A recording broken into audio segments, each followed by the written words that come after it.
They say passion fades with age. That love becomes quieter, softer, less intense. But she was living proof that passion only grows deeper when it's real. At 70, she didn't just remember what love felt like. She felt it. Again. More than ever before. Her name is Margaret, and she was a widow for almost 15 years. She had spent her life being a mother, a grandmother, a wife. But not just those things. Deep inside, she was still a woman. A woman who once blushed under the gaze of a lover. A woman whose heart could still flutter. And whose body still remembered. Margaret had long accepted the rhythm of solitude. Her days were filled with gardening, book clubs, walks with her dog. Reading books. And her nights? Quiet. Peaceful. But also, deeply lonely. Until one evening, something changed. It was at her best friend's 75th birthday party. A lively garden celebration under fairy lights and soft jazz music. Margaret wasn't planning to stay long. She had worn her favorite floral dress, not because she expected to impress anyone, but because it made her feel beautiful. And then she met Edward. Edward was 73, tall with silver hair, and a voice that could melt butter. He had lost his wife 5 years ago, and there was a gentle sadness in his eyes. But when he saw Margaret, something sparked. They talked.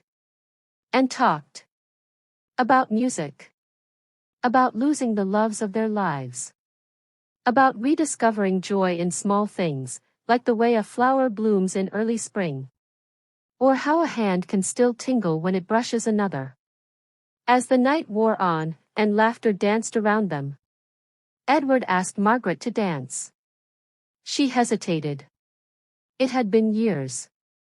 But he took her hand gently.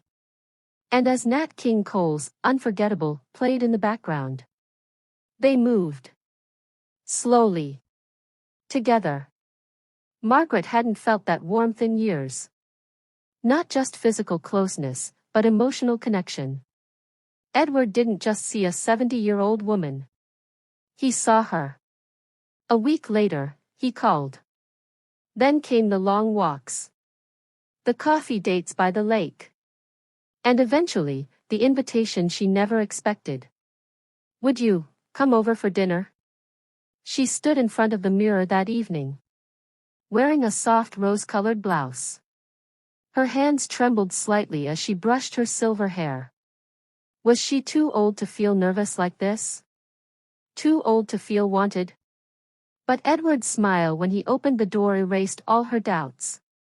He had made her favorite, roasted chicken with rosemary. With a slice of chocolate pie for dessert. They laughed, shared memories, talked about things they never told anyone. And then, a silence fell between them. Not uncomfortable. But expectant. He reached for her hand.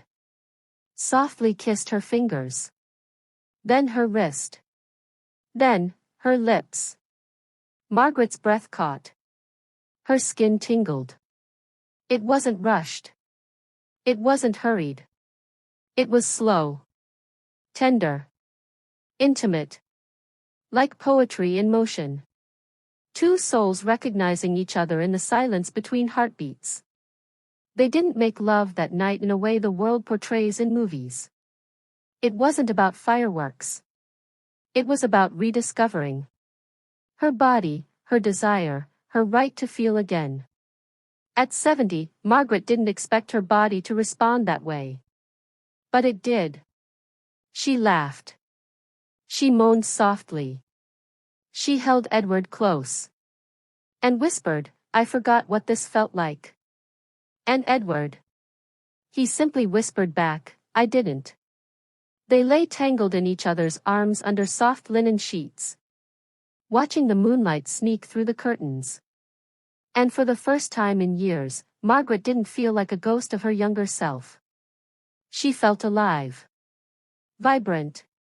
Beautiful. Wanted and valuable. From that night on, Margaret and Edward began a journey of rediscovering passion. Not just physical, but emotional intimacy. They would hold hands like teenagers while walking through the park. They danced in the living room to old records. They cooked together, bathed together, even fell asleep mid-conversation. Just like two love-struck souls who didn't count the years behind them. Only the moments ahead. Margaret would often say, "Sex at 70 isn't just about the body, it's about freedom. Freedom to be who I am, without judgment.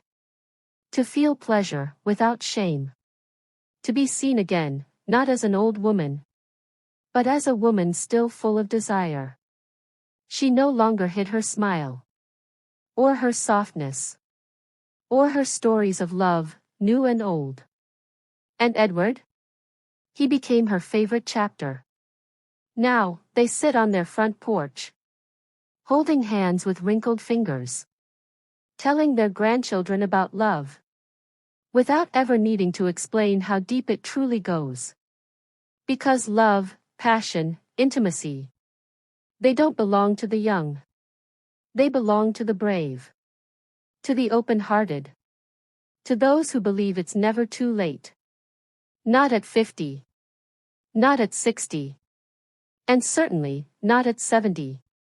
So next time someone tells you that love has an age limit, remember Margaret. Remember Edward. And remember that the heart never forgets how to love.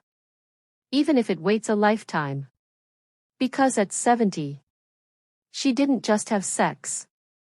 She had passion. She had connection. She had love. Real, lasting, unforgettable love. If this story touched your heart, don't forget to like, share, and subscribe for more romantic journeys that prove. No matter the age, love always finds its way. Sparkles.